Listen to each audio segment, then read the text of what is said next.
Welcome back to बॉलीफ्लिक्स। आज हम explain करेंगे 2022 में आई एक हॉरर थ्रिलर सीरीज जिसका नाम है Varun Rai and the house on Cliff.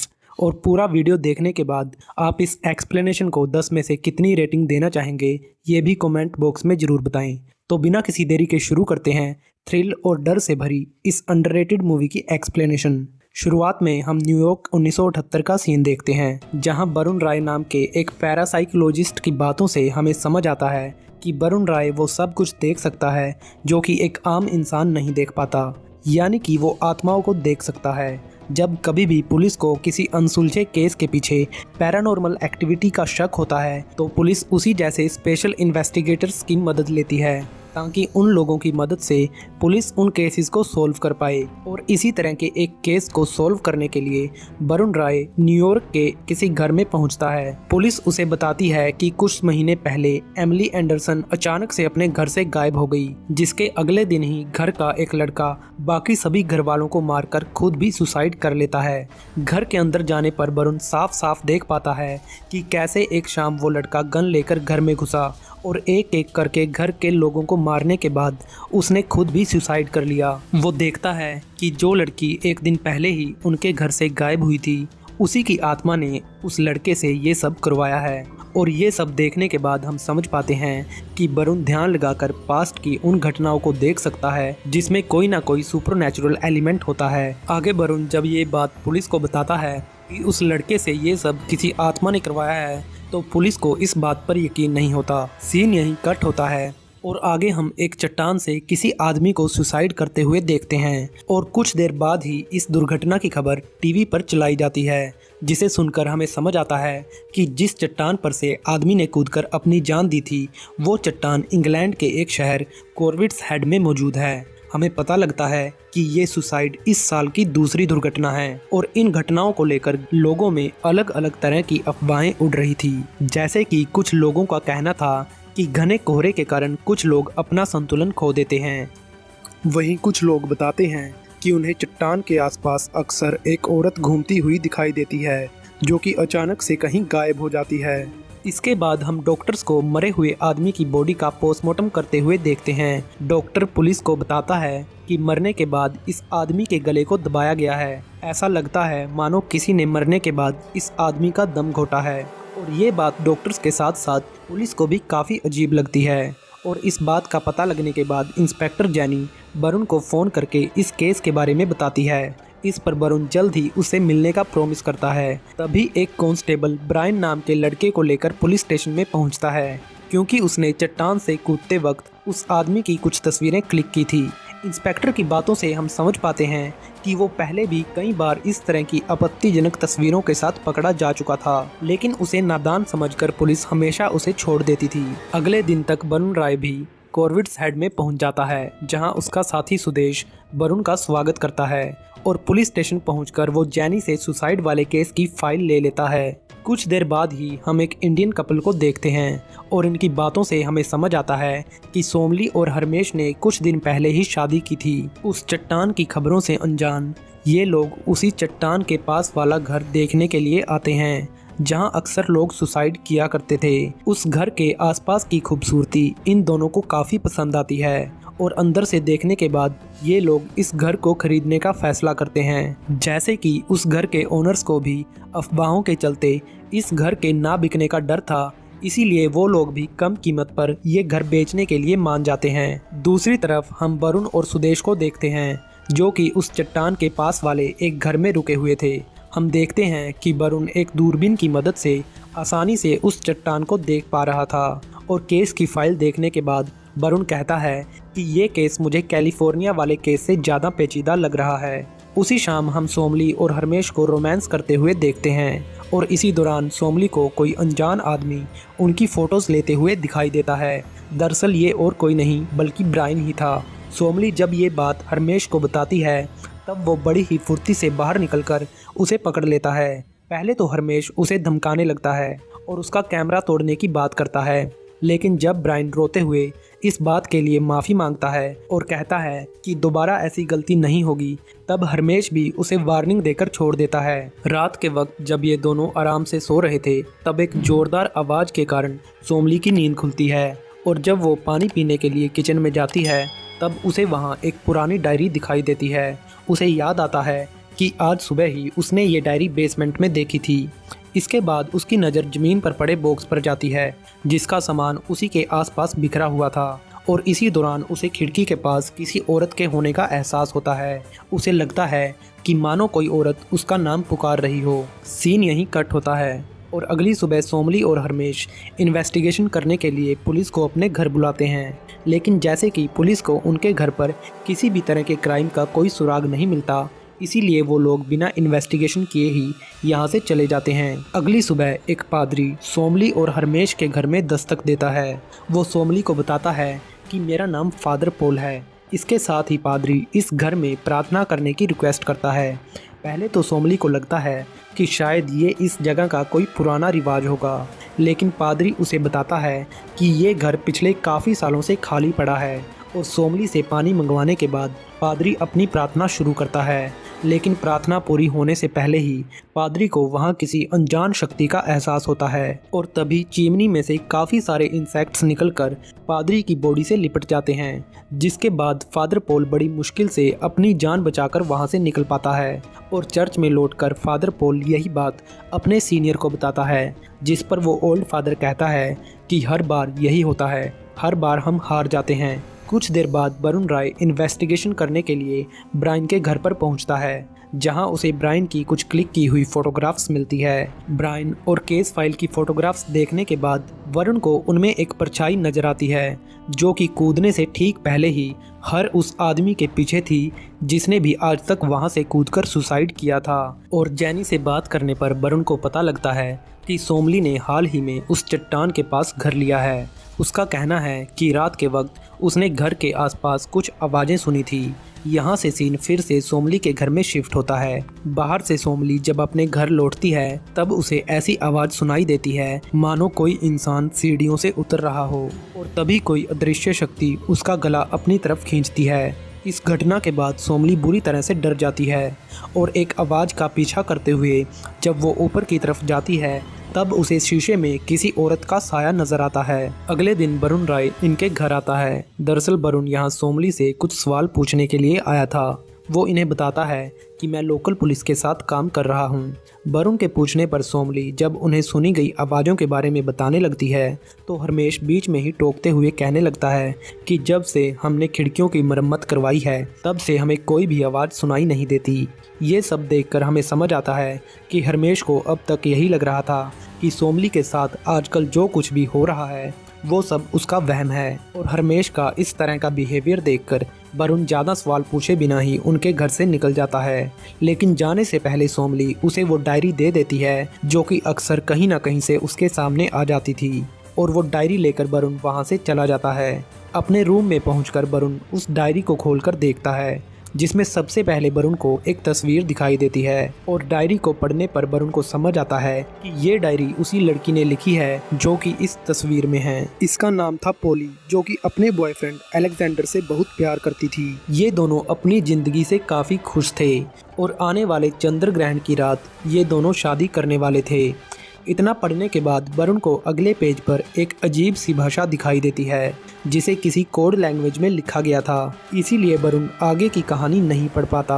अगले दिन सोमली डॉक्टर के पास जाती है और वो डॉक्टर को भी वही सब बताती है जो कि उसने उस घर में महसूस किया था। हालांकि सोमली को पूरा यकीन था कि उसने जो कुछ भी देखा था वो सब सच था, लेकिन हरमेश की बातें सुनने के बाद उसे भी ऐसा लगने लगता है कि शायद ये सब उसका वहम हो। शाम के वक्त सोमली जब हॉस्पिटल से अपने घर की तरफ जाने लगती है तब हम फिर से ब्रायन को उसकी तस्वीरें लेते हुए देखते हैं और ऐसे ही जंगल के रास्ते से जाते वक्त भी ब्रायन उसका पीछा करना शुरू करता है, जिसके बाद सोमली भागकर अपने घर में छिप जाती है। दूसरी तरफ वरुण एक प्रोजेक्टर के जरिए केस से रिलेटेड फोटोग्राफ्स देख रहा था और इसी दौरान अचानक से प्रोजेक्टर अपने आप चलने लगता है और सामने के पर्दे पर वरुण को किसी लड़की का साया दिखाई देता है, जिसके बाद वरुण बौखलाकर नींद से जागता है और हम समझ पाते हैं कि ये सिर्फ वरुण का एक सपना था। अगले दिन जैनी के बताने पर ही वरुण चर्च के फादर पॉल से मिलता है। वरुण उन्हें बताता है कि मैं आपसे कॉर्विट्स हेड में होने वाले सुसाइड केसेस के बारे में बात करने के लिए आया हूँ। हालांकि फादर पॉल वरुण के सवालों का जवाब देने से बचते हैं, लेकिन उनके हाव भाव देखकर वरुण को समझ आता है कि कोई तो ऐसी बात है जो कि फादर पॉल छिपाने की कोशिश कर रहे हैं। जैसे कि आज हरमेश आज अपने काम पर नहीं गया था, तो वो सोमली के साथ पूरा दिन स्पेंड करता है। सारा दिन घूमने के बाद ये दोनों थोड़े थक जाते हैं और सोने से पहले सोमली नहाने के लिए बाथरूम में जाती है, जहां अचानक से कोई अदृश्य शक्ति उसे बाथटब में घसीट लेती है। और इसी दौरान हम ब्रायन को चट्टान की तरफ भागते हुए देखते हैं। ऐसा लग रहा था मानो कोई ताकत उसे चट्टान की तरफ भागने के लिए मजबूर कर रही हो। सीन यहीं कट होता है और कुछ देर बाद ही हरमेश को सोमली अपने घर से बाहर निकलती हुई दिखाई देती है। सोमली ये कहते हुए चट्टान की तरफ जाने लगती है कि मेरे साथ आओ, मैं तुम्हें कुछ दिखाना चाहती हूँ। जिसके बाद हरमेश उसे रोकने की कोशिश करने लगता है, लेकिन सोमली उसकी बातों को नज़रअंदाज करके चट्टान के किनारे पर जाकर खड़ी हो जाती है और देखते ही देखते वो हरमेश की आंखों के सामने वहाँ से कूद जाती है। और जब हरमेश चट्टान के किनारे पर जाकर नीचे देखता है, तब उसे वहाँ कोई भी नज़र नहीं आता। लेकिन तभी एक साया हरमेश को पीछे से धकेलकर वहाँ से गिरा देता है। इसके कुछ ही देर बाद वरुण भी भागता हुआ उस चट्टान के पास पहुँचता है, जहां उसे ब्रायन चट्टान के नीचे की फोटोग्राफ्स लेते हुए नजर आता है। दरअसल वरुण ने कुछ देर पहले ही हरमेश को उस चट्टान के पास खड़ा हुआ देखा था, इसीलिए वो सुदेश को पुलिस को बुलाने का कहकर तुरंत यहां पहुंच चुका था। वरुण ब्रायन से पूछने लगता है आखिर उसके साथ कौन था, कहीं तुमने ही तो उसे धक्का नहीं दिया। इसके कुछ ही देर बाद पुलिस हरमेश की लाश को ढूंढना शुरू करती है, लेकिन काफ़ी तलाश करने पर भी पुलिस को उस एरिया के आसपास कोई भी बॉडी नहीं मिलती। आगे इंस्पेक्टर जैनी सोमली को बताती है कि हम जल्द ही बॉडी को ढूंढ लेंगे, लेकिन सोमली बार बार यही कह रही थी कि आखिर वो ऐसा क्यों करेंगे, वो ऐसा नहीं कर सकते। इसके बाद ब्रायन से भी पुलिस स्टेशन में पूछताछ शुरू होती है और पूछताछ के दौरान ही अचानक से ब्रायन की आंखें सफ़ेद हो जाती है। वो भारी आवाज़ में कहने लगता है तुम सब मरोगे। जिसके बाद इंस्पेक्टर जैनी वरुण और ब्रायन की मां को फ़ोन करके पुलिस स्टेशन में बुलाती है और अपनी मां के सामने ब्रायन फिर से एक नादान बच्चे जैसा बिहेव करने लगता है। लेकिन जैसे ही उसकी मां और जैनी लॉकअप रूम से दूर जाते हैं, तब हम ब्रायन को अजीब हरकतें करते हुए देखते हैं। अचानक से ब्रायन लॉकअप रूम की दीवार पर अपना सिर पटकने लगता है और इस बार फिर से उसे वार्निंग देकर छोड़ दिया जाता है। उसी रात सोमली को फिर से अपने घर पर किसी के होने का एहसास होता है। उसे वहां फिर से एक औरत का साया दिखाई देता है। अगली सुबह सोमली परेशान होकर जैनी से बात करती है, जिसके बाद जैनी वरुण को उससे मिलवाने का कहकर उसे वहां से भेज देती है। कुछ देर बाद ही जैनी के कहने पर वरुण फिर से सोमली के घर पर पहुंचता है, लेकिन इस बार मेन डोर के आगे जाते ही वरुण को अपने शरीर में काफ़ी ज़्यादा कमजोरी महसूस होने लगती है, जिस वजह से वरुण चक्कर खाकर अपने घुटनों के बल बैठ जाता है और उसके मुंह से खून निकलने लगता है। इसी दौरान वरुण को घर के मेन डोर पर ही एक लड़की बैठी हुई दिखाई देती है, जिसकी बॉडी बुरी तरह से सड़ चुकी थी। वरुण को जमीन पर बैठा हुआ देख सोमली तुरंत घर से बाहर निकलकर उसके पास आती है और उसके आते ही वरुण बिल्कुल नॉर्मल हो जाता है। आगे वरुण से बातें करने पर सोमली को पता लगता है कि इस घर में कोई ना कोई पैरानॉर्मल ताकत है, जिस वजह से उसे अजीब अजीब चीजें दिखाई देती हैं। उसी शाम सोमली को फिर कुछ आवाजें सुनाई देती हैं और खिड़की के पास जाने पर अचानक से कुछ इंसेक्ट्स उस पर हमला करते हैं और उसे किसी का साया अपने कमरे से निकलकर किचन में जाता हुआ दिखाई देता है।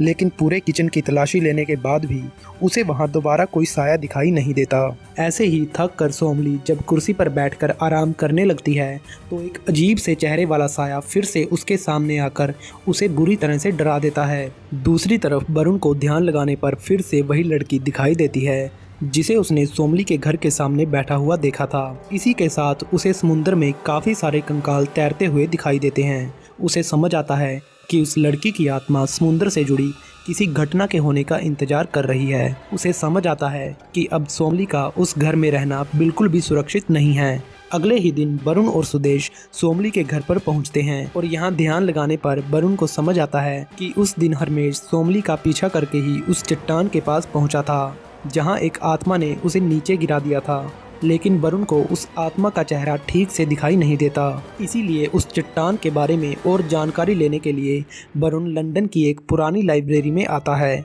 जहां उसे पुराने न्यूज़ आर्टिकल से पता लगता है कि उस चट्टान से सुसाइड करने वाले सारे लोग मर्द थे। लेकिन सबसे पहले किसी पोली नाम की एक लड़की ने उस चट्टान से कूदकर अपनी जान दी थी। तभी वरुण को सुदेश का कॉल आता है। अब तक उसने भी डायरी में लिखी हुई लैंग्वेज को डिकोड कर लिया था। वो वरुण को बताता है कि इस डायरी में किसी अलेक्जेंडर नाम के आदमी का जिक्र किया गया है। उसकी बातों से ही वरुण को समझ आता है कि पोली और अलेक्जेंडर की शादी होने वाली थी, लेकिन अलेक्जेंडर ने उसे धोखा दे दिया। इसके बाद हमें 1940 का समय दिखाया जाता है, जिस दिन पोली और अलेक्जेंडर की शादी होने वाली थी। उसी दिन पोली अलेक्जेंडर को किसी और लड़की के साथ देख लेती है, जिसके बाद पोली वहां से भागकर उस चट्टान के पास चली जाती है और अलेक्जेंडर भी उसका पीछा करते हुए वहां तक पहुंचता है। यहाँ पोली अपनी डायरी में लिखती है कि जब तक मेरा बदला पूरा नहीं होगा तब तक मुझे सुकून नहीं मिलेगा। इसके बाद पोली जब अलेक्जेंडर से झगड़ने लगती है तो अलेक्जेंडर की गलती की वजह से पोली उस चट्टान से नीचे गिरकर मारी जाती है। और ये सब सुनने के बाद वरुण को यकीन हो जाता है कि उस घर में दिखने वाली आत्मा किसी और की नहीं बल्कि पोली की ही थी, क्योंकि शादी वाले दिन ही चट्टान से गिरने की वजह से उसकी मौत हुई थी। इसीलिए वो उस घर में रहने वाले सभी मर्दों को अपना शिकार बनाते आ रही है। आगे वरुण के कहने पर ही सुदेश उसके साथ सोमली के घर पर पहुंचता है, क्योंकि वो नहीं चाहता था कि अब सोमली उस घर में रहे। घर के अंदर ही हम सोमली को मेकअप करते हुए देखते हैं, जिसे देखकर हमें समझ आता है कि अब तक पोली की आत्मा ने उसकी बॉडी को अपने वश में कर लिया था। यहाँ वरुण घर के अंदर ना जाकर सुदेश को अपने कमरे से इस घर पर नज़र रखने को कहता है और वो खुद फादर पॉल से हेल्प मांगने के लिए चर्च में पहुंचता है। दरअसल उस घर की यादों के जरिए वरुण को पता लगता है कि फादर पॉल और पोली का कोई कनेक्शन तो जरूर है।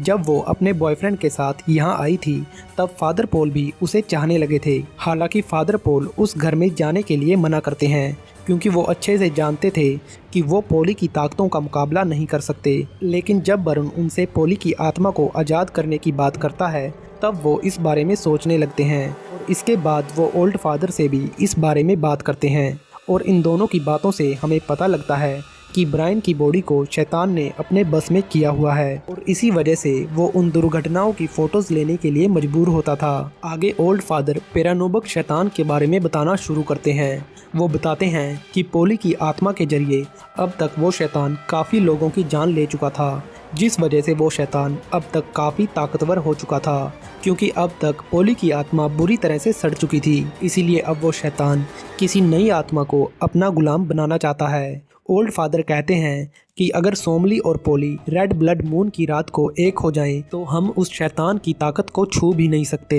इसीलिए ओल्ड फादर फादर पॉल को होली बुक और पवित्र जल देते हैं, ताकि वो सोमली और पोली की आत्मा को आज़ाद करने की एक आखिरी कोशिश कर सकें। चर्च से निकलने के बाद फादर पॉल सबसे पहले समुद्र के पास जाकर शैतान को रोकने के लिए कुछ लाइन्स पढ़ते हैं। दूसरी तरफ सोमली क्लिफ हाउस में हरमेश की पुरानी तस्वीरें देख रही थी और तभी सोमली को हरमेश की आवाज़ सुनाई देती है।